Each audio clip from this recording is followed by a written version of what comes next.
बिस्मिल्लाहिर्रहमानिर्रहीम। शुक्रिया जनाब स्पीकर। जिस तरह मेरे दोस्तों ने जिक्र किया सर, सबसे पहले तो बात यह है कि बलूचिस्तान में बिजली की सूरत हाल भी आपके सामने है, बलूचिस्तान में इंटरनेट की कनेक्टिविटी की सूरत हाल भी आपके सामने है। बलूचिस्तान के 33 के करीब अजला में से तकरीबन इस वक्त 9 अजला में तो बिल्कुल ही इंटरनेट या 3G वगैरह पे पाबंदी है। G3 बहुत है, 3G नहीं है। तो हमारे जो नौजवान हैं, कोरोना के बायस तालीम के हवाले से एक बहुत बड़ा जो मसला दरपेश आया, हम इसीलिए हमेशा कहते थे, आपको याद होगा पहले दिन के असम्बली के इजलास में हम आए, हमने कहा पैसे जो हैं बलूचिस्तान में, जो बलूचिस्तान के वसाइल हैं, वो बलूचिस्तान में तालीम पे, टेक्नोलॉजी पे, एडवांसमेंट पे, इंफॉर्मेशन टेक्नोलॉजी पे, ताकि दुनिया के जो है दीगर कौमों के बराबर हम आ सके। और इसका अंदाज़ा हमें हो गया कि जब एक कोरोना आया तो हमारे यहाँ कनेक्टिविटी की ये सूरत हाल है कि हम अपने बच्चों को कहते हैं घर में बैठकर ऑनलाइन क्लासेस लें। जब वो अगर किसी के पास है सहूलत, नेट है तो बिजली नहीं है, बिजली है तो नेट नहीं है। दूसरी बात ये है कि लोगों के पास इतने जो गैजेट्स हैं या मोबाइल फ़ोन हैं, ये गरीब बच्चों के पास अवेलेबल नहीं है। और उसके ऊपर मतलब पूरे पाकिस्तान में यकसा पॉलिसी जब बनाई जाती है, उसका इतलाक बलूचिस्तान पे हो ही नहीं सकता। बलूचिस्तान के ज़मीनी अकायक पाकिस्तान से मुख्तलिफ हैं, गुर्बत के अतबार से, टेक्नोलॉजी के हवाले से। कैस्को अभी मैं क्वेटा में, मैं खुद जब बैठता हूँ रात को काम करता हूँ, 6 से 7 घंटे लोड शेडिंग होती है। हम क्वेटा में बैठ के मैं इंटरनेट पे अपना काम नहीं कर सकता इतनी सहूलियात के बावजूद। तो आप अंदाज़ा करें कि एक आम बच्चा, एक आम नौजवान, एक आम बच्ची और हमारी बेटी, वो कैसे बलूचिस्तान में ऑनलाइन एजुकेशन से फ़ायदा ले। हुकूमत बलूचिस्तान को HEC के साथ इस मसले को संजीदा बुनियादों पर देखना चाहिए। हुकूमत बलूचिस्तान को इस पर एक एमरजेंसी मीटिंग बुलानी चाहिए थी। हुकूमत बलूचिस्तान को तमाम कॉलेजेस को स्पेशल पैकेजेस देने चाहिए थे, एमरजेंसी बेसिस पे पैसे रिलीज किए जाने चाहिए थे अगर बच्चों को ऑनलाइन पढ़ाना है। तमाम बच्चों को जिस तरह अगर आप बेनज़ीर इनकम सपोर्ट प्रोग्राम से या 70 करोड़ 80 करोड़ पर राशन की मद में दे सकते हैं, हम बच्चों को कहते वो अपने फ़ोन नंबर बेचते, आप उनको 5 से 10 हज़ार का ऑनलाइन पैकेज बेच देते। पॉसिबिलिटीज़ हैं, खुदा ने बहुत कुछ दिया है बलूचिस्तान को, हम अपने बच्चों के लिए बहुत कुछ कर सकते थे। कभी मिल बैठते नहीं है, कभी इन चीज़ों पे बात नहीं करती। रही BMC की बात, मलिक नसीर साहब ने आपके साथ की। सर, हमारे लिए अफसोस का मुकाम है कि इस ईवान में BMC के असातिज़ा, BMC के स्टूडेंट्स के साथ हमने ये वादा किया कि 1 से 1.5 महीने में आपका अमेंडमेंट बिल यहाँ पर आ जाएगा। जो भी इश्यूज हैं गवर्नमेंट ऑफ बलूचिस्तान ने एडमिट किया, हमारे दोस्तों ने एडमिट किया। आज फिर 7 महीने गुजर गए, लोग इस दरवाजे पे बार बार आके कटकटाते हैं। ये अदल इंसाफ का दरवाज़ा मजाक बन गया है। इसको ऑनलाइन क्लासेस के लिए बच्चे आते हैं, उठा के ले जाओ उनको। BMC पे आए हैं, मलिक नसीर साहब ने कहा भूखे हैं, प्यासे बैठे हैं, उनको आप पूछते नहीं हैं। प्राइवेट स्कूल्स के हवाले से कोई बच्चे जो यहाँ पे जो उनके साथ साथ एहतजाज कर रहे हैं, ये मेरे ख्याल में हमारी जिम्मेदारी है कोई इनसे बात करे, कोई तरीका निकालें। हम उनको इंसेंटिव दे सकते हैं। फेडरल गवर्नमेंट ने 30 से 35 अरब रुपए हमारे जो है अड़प कर लिए, NFC के नहीं दे रहे हैं। अगर हम थोड़ी सी भी हिम्मत करें, हम आपके साथ हैं, हम हाथ जोड़ते हैं आपके साथ कि हम वो पैसा आपको वापस दिला सकते हैं। ये पैसा 30 से 35 अरब रुपए इन प्राइवेट स्कूलों को जा सकता था, इन बच्चों की इंटरनेट कनेक्टिविटी, टेक्नोलॉजिकल एडवांसमेंट की तरफ जा सकता था, ये BMC के मसाइल की तरफ जा सकता था। आप हमारे साथ कम अज कम बैठने के लिए आप अपोजिशन को मिलाएं, अपने साथ मोहतरम अरकान असेंबली को मिलाएं, बच्चों को मिलाएं। ये हुकूमत का काम निगोशिएशन होता है, डिस्कशन होता है, डायलॉग होता है। तो आपने सही कहा, फाइनेंस मिनिस्टर साहब से मैं इनसे गुजारिश करता हूं कि खुदारा इन मामलात को इस तरह खराब होने नहीं दें। लोगों का एतमाद हुक्मरानी और इन इदारों से उठता जा रहा है, लोग असेंबलियों से एतमाद उठता जा रहा है, इसलिए लोग दोबारा मैदानों का, पहाड़ों का रुख करने लगे। जी शुक्रिया सर, थैंक यू जी। जी ज़रूर बुलेदी स्पीकर साहब ने सेक्रेटरी एजुकेशन को तलब किया था, उसमें खैर हुकूमती मौक़िफ़ नहीं लिया गया, लेकिन मैं इस चीज़ की वजाहत करूं कि कैबिनेट में ये बात डिस्कशन हुई थी इस बात की कि इसको एक्सटेंड करके पूरे सूबे को इसकी जुरिसडिक्शन फैला दी गई है। जहां पे भी गवर्नमेंट 50 एकड़ ज़मीन मुहैया कर सकती है और जहां पे प्राइवेट अदारों को जो है इनवाइट कर सकती है, तो वहाँ पे जो है ये इन्वॉक होगा और ये लागू होगा। तो इसमें मेरा ख्याल, इसमें जो मसला ये है ना, चेयर ने जो रूलिंग दिया है, ये इस्तकाक बन जाता है असम्बली का। सेक्रेटरी को कम से कम आके यहाँ पे ये चीज़ें बता देना चाहिए कि ये चीज़ें आपने कहा, मैं आया हूँ, मैंने ये चीज़ें हैं, ये सिचुएशन है, ये क्यों बनाया। अगर इस तरह अगर सेक्रेटरीज ये नहीं कर सकते हैं, किसी ने सेक्रेटरी को बेइज्जत नहीं करने के लिए नहीं बुलाया, सिर्फ रिपोर्ट मांगने के लिए, ये पूरा हाउस का इस्तकाक है। मेरे ख्याल में कैबिनेट इस पे सख्त डिसीजन लें और इस पे वो भी करें। इस पे जनाब स्पीकर आपने रूलिंग दी है, डेफिनेटली मैंने नहीं दिया, मुझसे पहले जो चेयर पे बैठे असेंबली की अपनी इस्तेहकाक है और तमाम सेक्रेटरीज हुकूमत जितने भी अदारे हैं गवर्नमेंट के, सबको असेंबली के पाबंद होना चाहिए। उसमें डेफिनेटली इस्तेहकाक कमेटी उससे बुला के उसको जवाब तलब करेगी और जो हकायक होंगे गवर्नमेंट भी इस पे देखे ना, कैबिनेट भी इसको देखे कि असेंबली का इस्तेकाक मजरू होता है तो पूरा कैबिनेट का और पूरा हाउस का इस्तेकाक है। आप अपनी तरफ अलग देखें इसको। ठीक है, जरूर देखेंगे इसको। जी शुक्रिया हजूर साहब। जी मुलाजमीन की बात की मुअज़्ज़ज़ रुकन ने, वो इस तरह है कि गवर्नमेंट ने जब 2-3 दफ़ा उनके साथ मुज़ाकरात किए हैं तो इन प्रिंसिपली गवर्नमेंट ने एग्री किया है कि यूनिवर्सिटियों के जो एक्ट हैं उनको जो है अमेंड करेंगे। ना सिर्फ एक यूनिवर्सिटी के बल्कि हमारे जितने भी 9 पब्लिक सेक्टर यूनिवर्सिटीज़ हैं सब के एक्ट को हम स्टैंडर्डाइज कर रहे हैं और जब एक्ट स्टैंडर्डाइज होगा तो इनके मामला जो हैं हल होंगे। अब चूँकि कोविड-19 तक 3-4 महीने जो हैं सारी चीज़ें मुंजमद होकर रह गई थी तो ये मामला भी रुक सा गया था, तो इंशाल्लाह इसको प्रायोरिटी पे देखेंगे। जी शुक्रिया। जिस तरह आपने रूलिंग की ऑनलाइन क्लासेस का, ओवरऑल हम इसके मुखालिफ तो नहीं है, लेकिन ऑनलाइन क्लासेस के लिए तमाम तर सहूलियात स्टूडेंट को फराहम होने चाहिए, लेकिन अब तक यूनिवर्सिटीज़ ने, हुकूमत ने कोई उनका बड़ा ख़र्चा आता है, पैकेज लेना, नेट का लेना, बिजली का मसला है, लोड शेडिंग का मसला है, तो इस हवाले से हुकूमत ने कोई कारकर्दगी नहीं दिखाई और अभी स्टूडेंट गिरफ्तार हुए। दूसरा जनाब स्पीकर, अभी हमारे गेट पर ये भी बड़ा इशू है, प्राइवेट स्कूल्स वाले 6-7 माह से उनके स्कूल बंद है। अच्छा, उनकी टीचर्स की तनख्वाहें बंद है, उनके मकानात के किरायों का बड़ा इशू जा रहा है। अब वो 12 उन्होंने रिक्वेस्ट की, एहतजाज किया है मिनिस्टर साहब से, सेक्रेटरी साहब से। अच्छा, यहाँ कोई सुनने वाला नहीं है, एक लोग मुतालिबा कर रहे हैं, महीनों बैठे हुए हैं, यहाँ पर किसी के कान पर जूं तक नहीं रेंगती। ये कैसी हुकूमत है जनाब स्पीकर? अभी वो लोग यहाँ गेट पे बैठे हुए, उनके लिए कोई कमेटी बनाए, यहाँ से जाए, उनसे मिले। ये मेरी रिक्वेस्ट है कि क्यों इस तरह बेहिसी हो रही है, लोग एहतजाज कर रहे हैं, उनके साथ मिलना चाहिए, इसमें क्या हर्ज है? तो मेरी रिक्वेस्ट होगी कि इसके लिए जो प्राइवेट स्कूल टीचर्स हैं बेचारे 6-7 माह से ख्वार हो रहे हैं, उनसे मिले, उनके लिए हुकूमत कोई पैकेज का ऐलान करे, कोई तरीक़ेकार बना ले। Thank you sir. शुक्रिया जनाब स्पीकर। बाकी नाम मेरे पास कोई नहीं है, मेरे ख्याल बजट पे कोई बोलना नहीं चाहता है। जनाब स्पीकर, बजट का महवर होता है चीफ मिनिस्टर साहब, अगर वो इधर हो तो एमपीएस दिल खोल के बोलते हैं, लेकिन वो हम पता नहीं छुट्टी तो नहीं दिया चीफ मिनिस्टर साहब ने। चीफ मिनिस्टर साहब आ रहे हैं, नहीं आ रहे हैं? फाइनेंस मिनिस्टर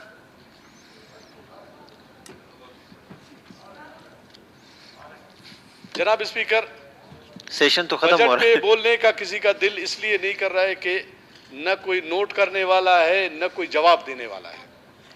मुझे यकीन है, नहीं फाइनेंस मिनिस्टर नोट कर रहा है, मुझे यकीन है मैं चंद बातें करूंगा, न फाइनेंस मिनिस्टर इसका जवाब दे देगा, न पीएनडी इसका जवाब दे देगा। जब बजट यहाँ पे पेश हुई, पीएचडीपी बुक देख के सबसे ज्यादा खुश तो ऐवान सर, इनको बिठा दे या फिर हम बैठे। एवान बैठने वाली चीजें नहीं, ये जी अगर ये अपना जिरगा खत्म कर ले, फिर हम बात कर ले।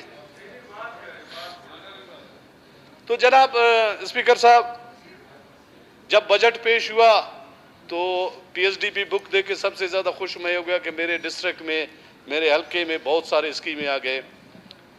बाकियों को तो डिटेल मैं बाद में दे दूंगा। मैं मिनिस्टर फाइनेंस साहब से एक चीज़ पूछना चाहता हूं कि यहाँ खुजदार डिस्ट्रिक्ट में 2 अरब रुपए का वंगू टनल रखा गया है। वंगू टनल के लिए 2 अरब रुपए रखे गए हैं। तो ये मुझे समझ नहीं आ रहा। मैंने CNWO से पूछा, दूसरे डिपार्टमेंट से जो सूबाई हमारे डिपार्टमेंट से, सबसे पूछा कि ये वंगू टनल को कहाँ से इसको बना रहे हैं, कैसे बना रहे हैं, किस तरह बना रहे हैं, तो क्या बला है ये ज़रा हमें बता दे कि इसका तजवीज़ किसने दिया है, किसी डिपार्टमेंट ने रवाना किया है, पीएनडी ने अपने तरफ से दिया है, क्या नहीं है। बहरहाल किसी डिपार्टमेंट से मुझे जवाब नहीं मिला कि ये 2 अरब रुपए किसके लिए रखे गए और किसको नवाजने के लिए रखे गए। और पीएनडी के पास भी मुझे यकीन है कि उसके पास ये जवाब नहीं होगा कि ये 2 अरब रुपए वंगू टनल के लिए रखे गए, क्योंकि ये जो वंगू है, वंगू खुजदार शादातकोट रोड, खुजदार रतोडेरो रोड है, ये एनएचए के पास है, एनएचए इस पे काम कर रहा है और ये रोड माशाल्लाह थ्रू है और ट्रैफिक इस पे जा रहा है और तकरीबन मेरे ख्याल में उन्होंने 90% अपने काम मुकम्मल किया और वंगू से गाड़ियां गुजर रहे और वंगू टनल के नाम से 2 अरब रुपए रखे गए। इसका अगर पीएनडी सेक्रेटरी फाइनेंस साहब मुझे जवाब दे दे कि ये किस लिए रखा गया। मेरी तजवीज़ ये है कि ये 2 अरब रुपए जिसको नवाजने के लिए रखा गया है, कोशिश करें ये हमारे जो एजुकेशन में इन्होंने जालावान मेडिकल कॉलेज है उसके लिए 30 करोड़ रुपए रखे गए हैं कि जो एजुकेशन के मद में अगर जाना है तो मेरा तजवीज़ ये है, और सिकंदर यूनिवर्सिटी उसके लिए भी 30 करोड़ रुपए रखे गए और वंगू हिल के लिए मुझे तो समझ नहीं आ रहा है। मैं अपने डिस्ट्रिक्ट को जानता हूँ, वंगू हिल को अगर ये लोग 2 अरब रुपए में ये लोग टनल बनाते हैं तो मेरे ख्याल में ये एक मौजज़ा होगा, क्योंकि वंगू टनल पे अरबों रुपए पहले वहाँ खर्च किए गए। मुझे समझ नहीं आ रहा है कि इसका तजवीज़ किसने दिया है, इसका फिजिबिलिटी किसने बनाया है।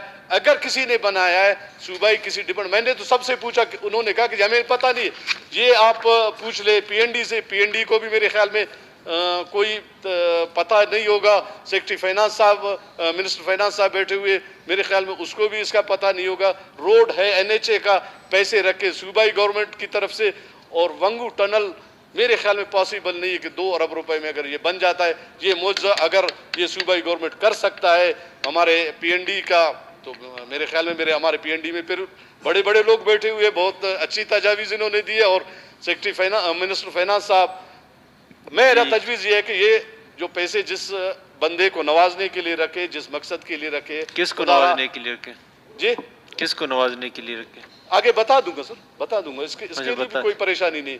वो बंदों के लिए रखे गए जिनको 35 करोड़ रुपए दिए गए फज फराड के लिए, दूसरी चीज़ों के लिए, जिसकी निशानदेही आपकी रूलिंग को भी इन्होंने वो कर दिया। जनाब स्पीकर, मैंने पिछले मार्च में उनकी निशानदेही की और यहाँ पे मैंने आपने कमेटी बनाया, वो कमेटी उस मार्च से लेके अभी दूसरा मार्च गुजर गया, ये 1.5 साल हो गया, वो कमेटी फाल नहीं है और उस कमेटी का एक भी मीटिंग नहीं हुआ है और एक ही स्कीम नहीं दी। तो मैं क्या कहूँ, किससे कहें हम, किससे मैं कहूँ?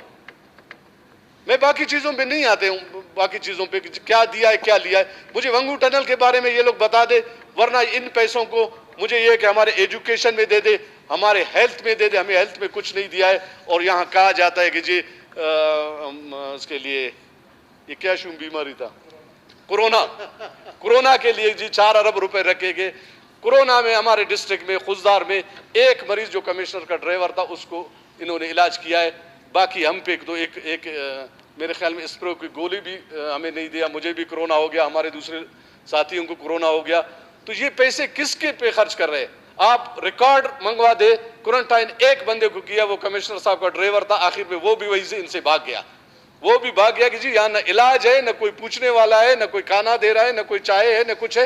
वो भी वहां से भाग के निकल गया। तो ये 4 अरब रुपए जो रखे गए, 4 अरब है, बल्कि ज्यादा कितने हैं फाइनेंस साहब आपको पता होगा, मेरे ख्याल में इस तरह है। तो ये पैसे कहाँ जा रहे हैं, किसके हो? मुझे सबसे ज्यादा मुझे ये वंगू टनल पे, वंगू टनल का आप भी गए हो वहां से, मेरे ख्याल में खुजदार को आपने भी देखा है। अगर ये मौजज़ा ये लोग कर सकते हैं, ये हमारे पीएनडी कर सकता है, मैं इसके बारे में मैं कोर्ट में भी जाऊंगा। अगर यहाँ पे हमारी बात नहीं मानी गई तो मैं कोर्ट का दरवाज़ा जाके खटखटाऊंगा। और ये वंगू टनल पे जो पैसे रखे गए 2 अरब रुपए, ये 2 अरब रुपए किस मकसद के लिए रखे गए हैं, इनका मुझे बताया जाए। मुझे पता है कि कोई जवाब भी नहीं देगा और कोई बताएगा भी नहीं, अगर बताएगा भी तो गोलमोल करके बता देगा।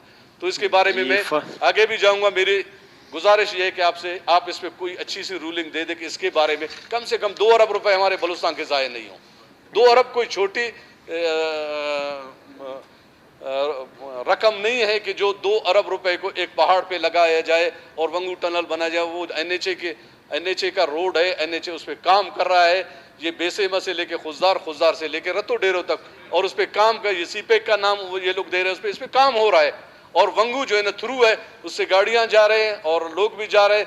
ये खुजदार से लेके रतो डेरो तक ये 250 किलोमीटर है, इस पे काम हो चुका है और थ्रू है। ये 90% तकरीबन मुकम्मल हो चुका है एक दो जगहों पे।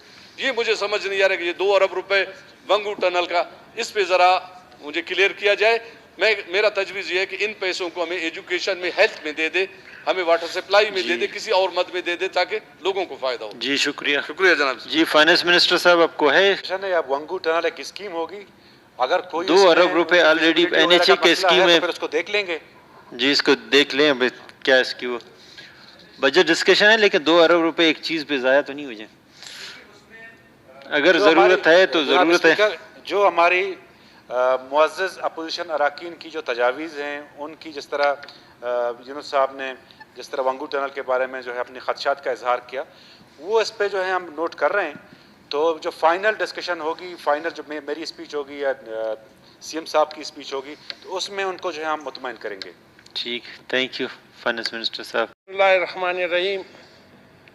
मैं सबसे पहले जाम कमाल खान साहब और मिनिस्टर फाइनेंस ज़हूर बलीदी साहब, सेक्रेटरी फाइनेंस और उसकी टीम, मैं उनका शुक्रिया अदा करता हूँ। और इतने कोरोना जो सारे पाकिस्तान में, बलूचिस्तान में ख़ासकर सारे लिफिट में लिया हुआ था, सुनसान था, लेकिन दिन रात करके और इसने ऐसा खूबसूरत आवाम दोस्त बजट पेश किया। मैं इसको खराज तहसीन पेश करता हूँ। और ख़ासकर अपोजिशन के नुमाइंदों का खासा ख्याल रखा गया।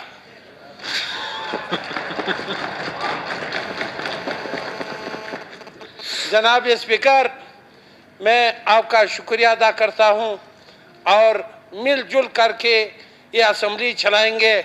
और इंशाल्लाह ताला, पहले मैंने बोला था कि 3 महीने नहीं हुआ, कोई औरत किसी घर में जब आ जाए तो उनको किचन का पता नहीं है, लेकिन अभी इनसे पूछे कि इन किचन का पता चला या नहीं चला, काम हो रहा है या नहीं हो रहा है। शुक्रिया स्पीकर साहब। और तो करे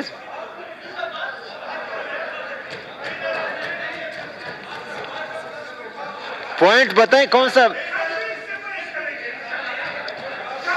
ठीक है, इंशाल्लाह ताला ये असेंबली में इंशाल्लाह ताला को लिखा है कि जनाब स्पीकर साहब, गुज़िश्ता 3 दिनों से जब से बजट 2020 और 21 बलूचिस्तान का सामने आया है, बड़ी पुरमगज़ जामे सियासी, माशी, माशरती, समाजी एतबार से काफ़ी खूबसूरत तकरीरें, तजावीज़ सुनने को मिल रही हैं। बजट दरअसल यकीनन बलूचिस्तान अभी तक इस वक्त एक डिपेंडेंट प्रोविंस है। की बात नहीं कर, आपको 2030 में दे देंगे। बलूचिस्तान इस वक्त भी, जनाब स्पीकर साहब, अगर आप लोग खुद कन्वर्सेशन करना चाहे तो आप लोग पहले अपनी कन्वर्सेशन कर लें, फिर मैं तकरीर करता हूँ। नहीं, वो बैठ के बात कर रहा है सरदार साहब है। जी सना सारी आपका थैंक यू। आप हमारी तकरीरों का जवाब दे देंगे सरदार साहब, आप फिर हमारी तकरीरों का जवाब देंगे ना। जाम साहब देंगे, ज़हूर साहब देंगे, आप देंगे, सब। वो 2030 में देंगे, पता नहीं रहेंगे नहीं रहेंगे। सरदार साहब की जब हमने कोरोना पे यहाँ पे बात की, सरदार साहब ने कहा कोरोना शुरोना नहीं है, इस पर गोल काल है, सब ठीक है। सबसे बड़ा मास्क उन्होंने पहना हुआ है। तो लोग हमसे पूछते हैं ये सरदार साहब वाला फार्मूला कहाँ गया कोरोना का।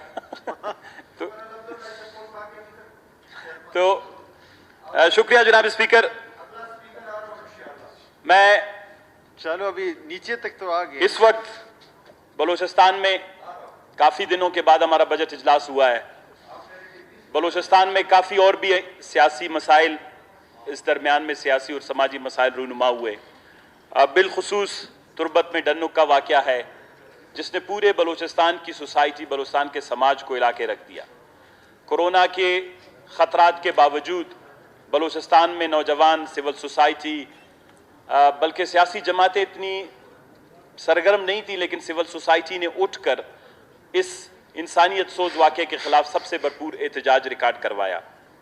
इसके बाद इसी तरह तुम का एक वाक़या हुआ जिसमें एक और ख़ातून जो है शहीद कर दी गई।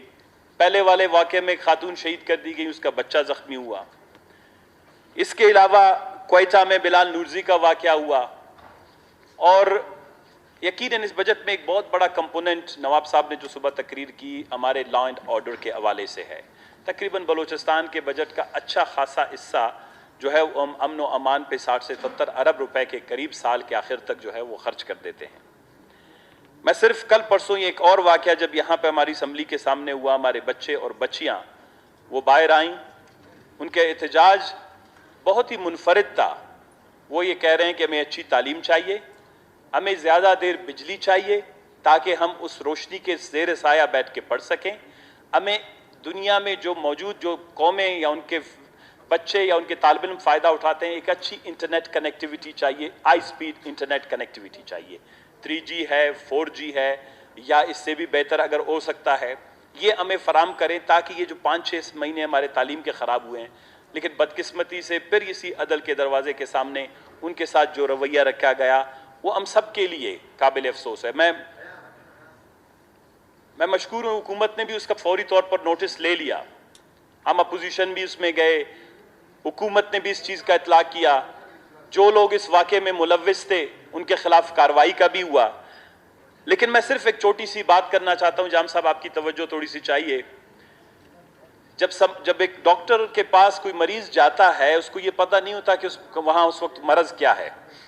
किसी के जिस्म पे फोड़ा निकला होगा, किसी को थोड़ी सी एलर्जी हुई होगी, किसी को ज़ुकाम हुआ होगा, किसी का सीना बंद है, कोई कहता है मेरे छाती में दर्द है, तकलीफ़ है। तो जब प्रॉपर इसकी क्या कहते हैं कि जब तहकीक की जाती है तो पता चलता है खुदा न खास्ता ये बहुत बड़ा मर्ज़ है, जो इसके सिम्टम्स हैं, ये इसकी निशानदेही हैं। तो मैं बिलखुसूस ये कहना चाहूँगा कि जाम साहब, जब बलूचिस्तान में लोग निकलते हैं, जब सड़कों पर एहतजाज होता है, जब किसी गली में किसी औरत का, किसी बच्चे का खून होता है, ये हमारे माशरे के छोटे मोटे सिम्टम्स हैं, एक बहुत बड़े मर्ज की निशानदेही कर रही हैं। और जब तक हम उस मर्ज को समझने की कोशिश नहीं करेंगे, हम इन छोटे मोटे सिम्टम्स का भी इलाज नहीं कर सकते। ये हमें बताना चाह रहे हैं, ये हमें वार्न करना चाह रहे हैं कि हमारे यहाँ कुछ चीज़ों से की खामी और कोताहियाँ हम में से हो रही हैं और हमने इनको किसी न किसी तरीके से हैंडल करना है। जो डन्नुक के वाक़े के हवाले से गिरफ्तारियां हुई, तुम के हवाले से अभी तक गिरफ्तारियां नहीं हुई हैं, क्वेटा वाक़े के हवाले से, बिलाल नूरजी वाक़े के हवाले से भी गिरफ्तारियां हुई, खुशाइंद चीज़ें हैं। कल के तुलबा के साथ फिर मुज़ाकरात हुए, मुज़ाकरात से पहले मसला हल होना चाहिए था, मुज़ाकरात हुए, वो मसला हल हुआ, ये भी एक खुशाइंद चीज़ है। मैं एक तजवीज़ देना चाहूँगा कि बलूचिस्तान के, क्योंकि इस हमारे PSDP में शामिल नहीं है, जो हमारे नौजवानों ने, तुलबा ने और तुलबात ने जो एहतजाज किया है, ये हमारा एक अभी बलूचिस्तान में आने वाले 10 से 15, 20 सालों या 30 सालों की मुसलसल ज़रूरत है। वो है हमें डिजिटलाइजेशन की तरफ जानी चाहिए। मैं पहली दफ़ा असम्बली में आया, मैंने कहा ये टूटे मूटे माइक हमारे काम नहीं आते। आज यहाँ अगर बड़े बड़े प्रेजेंटेशन के बोर्ड लगे होते तो शायद बहुत से हम अपनी स्पीचेस, बहुत से ग्राफ, बहुत से डिटेल तफसीलात हम यहाँ पर दिखा रहे होते, जिससे सारे यकीनन हमारे अरकान असम्बली, सेक्रेटरी साहिबान या महकमों के सरबरान इससे कम से कम मुस्तफीद होते। एक पर्सपेक्टिव मेंबरान का जो आ रहा है, वो पूरी दुनिया में इसकी जो है सहूलियात मौजूद हैं कि कोई दूर से बैठा है, अगर आप अपनी प्रेजेंटेशन पेश करना चाहें तो जनाबे वाला, मैं ये समझता हूं ज़हूर साहब, आप और जाम साहब, अगर कि आप लोग तकलीफ करके ये जो बच्चों ने एहतजाज किया है, एक तो ये है कोरोना की वजह से ये जिन घरों से ताल्लुक़ रखते हैं वो सब मिडिल क्लास और लोअर मिडिल क्लास के सारे बच्चे हैं। बलूचिस्तान में 70% लोग गुर्बत की लकीर से नीचे ज़िंदगी गुजार रहे हैं। इनके माँ बाप, मैं जब खरान में गया था कि वहाँ पर अल्लामा इकबाल ओपन यूनिवर्सिटी के बच्चे मेरे पास आए कि हम ये फ़ीस अदा नहीं कर सकते, हम पे 4 लाख 5 लाख वाजिबुल अदा हैं, हम सबका मिल मिला के ये आप ख़त्म करवा दें। मैं आज आपसे ये गुजारिश करता हूँ कि थोड़ी सी आप फराग दिली का मुजाहरा करते हुए कम से कम बलूचिस्तान के जितने भी बच्चे हैं जिनके 3 से 4 महीने 5 महीने की फीसें, चाहे वो बलूचिस्तान यूनिवर्सिटी से मुंसलिक हैं या बलूचिस्तान मेडिकल यूनिवर्सिटी और जो हमारा हेल्थ साइंसेज का इससे मुंसलिक हैं, हमारे खुशदार से मुंसलिक हैं, लसबेला यूनिवर्सिटी से मुंसलिक हैं, ब्यूटम से हैं, अल्लामा इकबाल ओपन यूनिवर्सिटी से हैं, या जितने भी तालीमी इदारों से मुंसलिक हैं, आप इनका बाकायदा तालीमी इदारों से इनका तफसीलात मंगवा के, ये 5 से 6 महीने का, ये हम सब का एक मुश्तरका मौक़िफ़ है, ये हम सब का एक मुश्तरका मुतालबा है कि ये फ़ीसें माफ़ कर दी जाएँ, ताकि कम अज़ कम एक सपोर्ट स्टूडेंट्स को इससे बहुत बड़ा मिल सके। जनाब वाला, अब मैं आता हूँ अहम एक इशूज़ के मुताबिक, जिसका जिक्र सुबह नवाब रेसानी साहब ने भी किया, अभी असद बलोच साहब ने भी किया। जाम साहब ने 4 जून को प्लानिंग कमीशन की मीटिंग से एहतजाजन वॉकआउट किया। मैं आज समझता हूं कि ये, मैं दोबारा चीजों में जाना नहीं चाहता, एक बहुत बड़ी साजिश हो रही है 18वीं तरमीम को मुख्तसर करने की, खत्म करने की। खत्म तो नहीं किया जा सकता, मुख्तसर करने की, यानी उसके हाथ पैर काटने के। और 18वीं तरमीम से जो सबसे बड़े कुछ फवाइद हमें उस वक्त मिले थे, मैं हर फोरम पे भी कह रहा हूं, अभी 2-3 बड़े फोरम्स भी हुए थे। 18वीं तरमीम ने दरअसल कुछ बुनियादी हुकूक जो हैं उनकी जमानत हमें फराम कर दी, आजाद अदलिया की जमानत हमें फराम कर दी। इसके अलावा मुश्तरका कानून साजी की जो फहरिस्त थी वो खत्म करने का जो है मौका मिला, जो 43 के करीब करिकुलम लिस्ट में जो है सब्जेक्ट्स थे वो खत्म कर। अगर 18वीं तरमीम को और 18वीं तरमीम के खतरे की वजूहात क्या बताई जा रही हैं, बताया यह जा रहा है, इमरान खान साहब की तकरीर है कि जी वजीर आला जो है वो डिक्टेटर बन गए हैं। हालांकि ऐसी कोई बात नहीं है। 18वीं तरमीम ने वजीर आला के इख्तियारात कहीं पर भी ज्यादा नहीं किए, उसने सूबों के इख्तियारात ज्यादा किए। मैं ये बयानन, मैं हम कॉन्स्टिट्यूशन के छोटे मोटे तालिब इल्म हैं, कॉन्स्टिट्यूशन ने किसी भी चीफ मिनिस्टर को इख्तियारात नहीं दिए, एम्पावर नहीं किए, उसने उस सूबे के इख्तियारात में इजाफा किया है। इससे पहले हम बिजली नहीं बना सकते थे, हमें बिजली बनाने का इख्तियार हासिल हो गया। हम ग्रिड स्टेशन नहीं बना सकते थे, ग्रिड स्टेशन बनाने का इख्तियार हुआ। इससे पहले हम ट्रांसमिशन लाइनें नहीं बिछा सकते थे, हम बिछा सकते हैं। इससे पहले हम डायरेक्ट फॉरेन इन्वेस्टमेंट के लिए जो है हुकूमत पाकिस्तान के तवस्सुत से बात नहीं कर सकते थे, अब वो हम वो बात कर सकते हैं। फंडामेंटल राइट्स मुतारिफ कराए गए, इसके अलावा जुडिशरी की इंडिपेंडेंस हुई, और सबसे बढ़कर NFC अवार्ड से बलूचिस्तान का जो शेयर है, हिस्सा है, इसको इंक्रीज मिला। अब इस बजट में बलूचिस्तान के 35 अरब रुपए NFC अवार्ड के शेयर से कम कर दिए गए। बड़े टेक्निकली ठीक है, जो पैसा हमारे घर में आएगा उस पर हम लड़ेंगे झगड़ेंगे, उस पर बातचीत भी होगी कि इसमें मुझे ज्यादा मिला उसका। पहली बात तो यह है कि हमारे घर में रोटी ही पूरी नहीं आई। जब हमारी रोटी ही घर में पूरी नहीं आई, अब इसके बांटने पर लड़ाई तो बाद में करेंगे। मैं ये समझता हूं कि एक तो यह है कि जो वफाक ने 18वीं तरमीम NFC अवार्ड के हवाले से सिस्टमेटिकली या टेक्निकली बलूचिस्तान को नुकसान पहुंचाने की कोशिश की है, बाकी किसी सूबे को इतना नहीं मिला। सिंध थोड़ा सा इससे मुतासिर होता है। तो मैं जाम साहब आपसे, आपके तमाम दोस्तों से, क्योंकि एक मौकिफ क्लियरली आ रहा है, हमें मुत्तफिका तौर पर 1 मिनट के लिए 2 मिनट के लिए इस असेंबली से वफाकी हुकूमत के रवैये, NFC में हमारे बजट में कमी, फेडरल PSDP में बलूचिस्तान को उसका ड्यू शेयर हिस्सा न देने के हवाले से मैं समझता हूं इस असेंबली से, अपनी असेंबली में मुत्तफिका तौर पर हम सब कम अज कम थोड़ी देर के लिए वॉकआउट कर लें। यह एक मैसेज हमें देना होगा। यही बात असद बलोच साहब ने भी की, यही बात आपके तमाम दोस्त कर रहे हैं। अगर यह मैसेज हम दे देंगे, ये एक प्रोटेस्ट है, अगर आप वहां कर सकते हैं, ये प्रोटेस्ट है मुश्तरका तौर पर, क्योंकि हमने NFC के हवाले से मुश्तरका और मुत्तफिका करारदाद जो मैंने ही पेश की थी अपोजिशन ने, वो यहां पर मंजूर हुई, जिसमें हमने नए क्राइटेरियाज की बात की थी। हमने बलूचिस्तान के 9% से अपना 9% से बलूचिस्तान का शेयर बढ़ाने की बात की थी, लेकिन अनफॉर्चुनेटली 9% की बजाय बलूचिस्तान का शेयर फर्दर जो है वो रिड्यूस हो गया। ये आने वाले दिनों में किसी भी हुकूमत के लिए, कल आप हुकूमत में नहीं होंगे, अपोजिशन में होंगे, कोई दूसरे लोग होंगे, एक इज्तिमाई मसला अगर बलूचिस्तान के हवाले से हम इसको नहीं देखते हैं, इसके नुकसानात बलूचिस्तान को फिर स्लोली ग्रेजुअली 86, 80s, 90s वाले कॉन्स्टिट्यूशन की तरफ ले जाया जाएगा।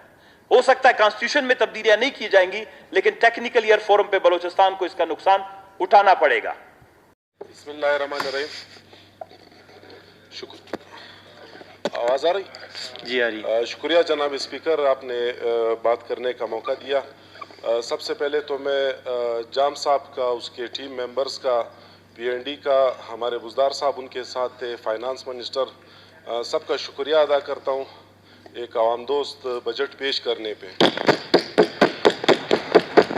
जनाब स्पीकर, बलूचिस्तान में पश्तून बेल्ट में अगर देखा जाए तो सबसे पसमानदा डिस्ट्रिक्ट में मुसखेल और शेरानी आते हैं। तो अगर देखा जाए ग्राउंड रियलिटी पर ये एक खैबर पख्तूनख्वा के साथ बॉर्डर है, दूसरा पंजाब के साथ है। तो आज मुझे अफसोस हुआ, हमारे ओपोजिशन के एक साथी ने कहा कि मुसखेल का जो नुमाइंदा है वो सादा है और उनको जो है सिर्फ 16 के 18 करोड़ रुपए मिला हुआ है, 14 करोड़ रुपया। आप अपनी जगह पर चैलेंज कर ले, मगर मैं आपके तवज्जुह से उनको भी बताना चाहता हूं और पूरे बलूचिस्तान को बताना चाहता हूं कि 2 साल अभी तक पूरे नहीं हुए, मगर मुसखेल और शेरानी के हवाले से अल्हम्दुलिल्लाह मेरा ज़मीर भी मुतमईन है और जो बजट में तरक्याती मंसूबे आए अल्हम्दुलिल्लाह पूरी कौम और दोनों डिस्ट्रिक्ट के लोग भी उस पर मुकम्मल खुश है और इत्मीनान उन्होंने ज़ाहिर किया हुआ है। जनाब स्पीकर, हमारे डिस्ट्रिक्ट का सबसे जो बड़ा मसला था मुसखेल का, यहाँ गैलरी में 2 हमारे सीनियर ऑफिसरान भी डिस्ट्रिक्ट के बैठे हुए हैं, बुजदार साहब है और लालजान जाफ़र साहब हैं। यहाँ से किंगरी हम लोग जाते हैं तो हमें इतना इशू नहीं होता था, किंगरी से फिर मुसखेल तक और वहाँ से फिर आगे जब हम N50 के लिए जाते थे संगर तक, तो हमें इतनी मुश्किलात होती थी कि वहाँ कोई ऑफिसर भी नहीं जाता था खुशी से, ना इलाके के लोग वहाँ मतलब कि आसानी से जा सकते थे। हमारे लिए भी बहुत बड़ा इशू था। तो इस रोड के लिए 2 साल फेडरल PSDP में मैंने कोशिश की, वहाँ है भी हमारी गवर्नमेंट, मगर अफसोस के साथ वहाँ से हमारी स्कीम ड्रॉप हो गई। चूँकि अल्हम्दुलिल्लाह इस दफ़ा बलूचिस्तान की जो PSDP में मुसखेल किंगरी वाला रोड भी आया हुआ है और अपोजिशन के लोग ठीक है, उनका ये हक बनता है कि वो PSDP पर भी बात करें, हमारी कारकर्दगी भी बात करें, मगर अफसोस इस बात का होता है कि वो हमारे हल्के के लोगों को मायूसी की तरफ ले जा रहे हैं। मैं तो इस सोच और गुमान में था कि वो मुझे मुबारकबाद पेश करेंगे कि मुसखेल और शेरानी पसमानदा 2 अजला है, उनके लिए एक अच्छा बजट इस दफ़ा रखा गया। हमारा एक हल्का ज़िमरी पलसीन जिसे कहते हैं, दानासर से भी आगे खैबर पख्तूनख्वा में आप 5 किलोमीटर जब जाएंगे वहाँ से रास्ता आता है। 35,000 उसकी आबादी है, मगर अफसोस के साथ कहना पड़ रहा है 75 सालों में 70 सालों में उनके लिए रोड नहीं था और उस हल्के के लोग अपने मुर्दों को रस्सी से बांधकर कब्रिस्तान तक पहुंचाते थे। तो इस दफ़ा जाम साहब की मेहरबानी से वो रोड भी इस PSDP में आ गया। इनको मैं इतना हमारे साथी हैं, मेरे मोसिस हैं, मगर उसने जो कहा कि 16 करोड़ 15 करोड़ का तो सिर्फ शेरानी में शिनगर का एक डैम इस दफ़ा रखा गया।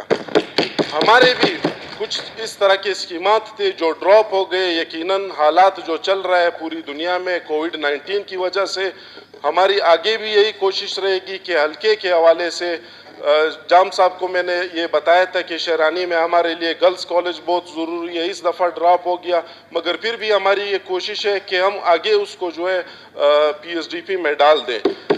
मुसखेल कॉलेज जो था 89-90 में बना हुआ था, अब तक इंटर था, इस गवर्नमेंट ने जाकर डिग्री का दर्जा दिया, जाम साहब ने किया। डिस्ट्रिक्ट शेरानी 2004 में डिस्ट्रिक्ट बना था, मगर टाउन कम्प्लेक्स अभी तक शिफ्ट नहीं हुआ था। इस गवर्नमेंट में जाकर वो लोग गए, मीराली खेल में शिफ्ट हुए और वहाँ काम शुरू हुआ। इसी तरह फेडरल में हमारी ये कोशिश है, इंजर खेजी का रोड ज़रूरी है, मुसखेल से N50 तक जो रास्ता है त्वेसर का वो ज़रूरी है। तो इन लोगों को आपके तवज्जुह से मैं बताना चाहता हूँ और अपने हल्के के लोगों को बताना चाहता हूँ कि अल्हम्दुलिल्लाह हम इस PSDP से मुतमईन हैं और हमारी जद्दोजहद इंशाअल्लाह आगे भी जारी रहेगी। वो कहते हैं कि अपने किरदार पर डाल कर पर्दा हर शख्स कह रहा है ज़माना ख़राब है, तो कुछ अपने गिरबान में भी इंसान को देखना चाहिए कि माजी में क्या हुआ और अब क्या हो रहा है। मेरा अपना ज़ाती घर रेलवे हाउसिंग सोसाइटी में है, तो हमें बहुत ज़्यादा तकलीफ़ छुट्टी के टाइम पर होती थी बचपन से आने जाने में, मगर इस गवर्नमेंट में जाकर डबल रोड बना है और हमारे लिए आसानी बनी है। और कोयटा के रोड, कोयटा के जो ब्रिज और कोयटा की खूबसूरती के लिए जो काम है, मेरे ख्याल से वो किसी से भी छुपे नहीं है। तो आप लोगों से यही कहूँगा कि आप लोगों का ये हक बनता है हम लोगों पर उंगली उठाना, मगर इस बात की मैं वजाहत करूं कि कम से कम हमारे इलाके के लोगों को गलत बयानी करके उनको मायूसी की तरफ न ले जाया जाए। आखिर में जाम साहब का और उनकी पूरी टीम का तहे दिल से शुक्रिया अदा करूँगा। जी शुक्रिया सरदार। आपने जो बताया था कि असम्बली के एरिया में वो एंटर हो रहे थे, वो तो इस एरिया में आए नहीं, कहाँ पे थे? लियाकत पार्क चौक पे उनको गिरफ्तार किया गया।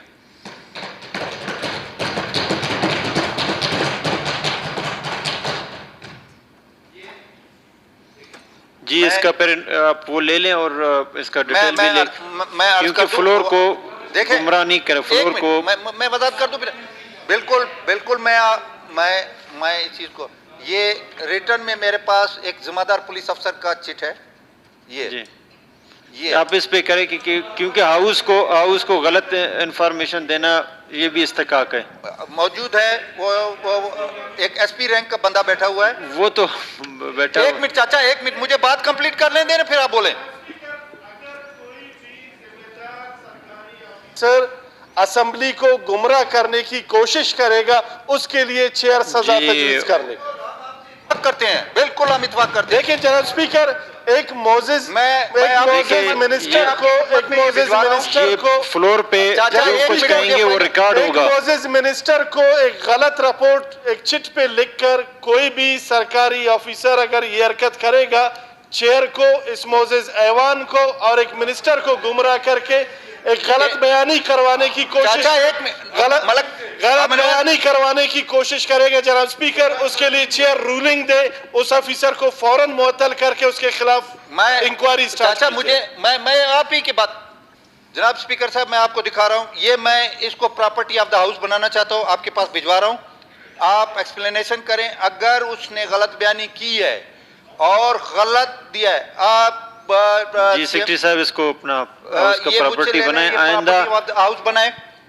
और दूसरा इन्होंने पूछा था कि वुमेन पुलिस स्टेशन, इधर भी इन्होंने हवाला दिया हुआ है, और ये उसका दूसरा चिट है कि सिटी थाना में वुमेन प्रोटेक्शन सेट वो बना हुआ है, ये वो करके होम मिनिस्टर और आईजी को भेज दें। मैं आपके पास जनाब स्पीकर साहब प्रॉपर्टी ऑफ द हाउस कर रहा हूँ, दोनों चिट, फिर आप आगे आप जो कार्रवाई करते हैं, अगर गलत बयानी की है बिल्कुल एक्शन होना चाहिए। हम आपको कहते हैं स्पीकर साहब, आज के इजलास में तो बजट पर बहस करनी थी, लेकिन दोस्तों ने दुनिया जहां के मसले उठा लिए, तो उस पर भी मैं समझता हूं कि वजाहत देना बहुत ज़रूरी है। दोस्तों के गुस्से, अल्फाज और जज्बात से आपको मेरे ख्याल में गवर्नमेंट की कामयाबी का बखूबी इल्म होगा कि असम्बली में काम न करने की बजाय हमारे लोगों के वर्करों की तस्वीरें दिखाई जा रहे हैं कि ये काम कर रहे हैं और इफ्तिताह कर रहे हैं, जिस पर हमें फ़ख्र है। बाकी पहले दिन से दोस्तों ने हुकूमत के साथ ताउन की बजाय रोड़े अटकाने की कोशिश की, जहां से हम तफ्तान बॉर्डर का मसला हो गया, जहां हमारी फोर्सेस ने, हमारी पुलिस ने, हमारी लेवीज़ ने इतने पाकिस्तानियों को अपनी जान का रिस्क उठाकर उसको जो है अपने उस तक मंतकी अंजाम तक पहुंचाया।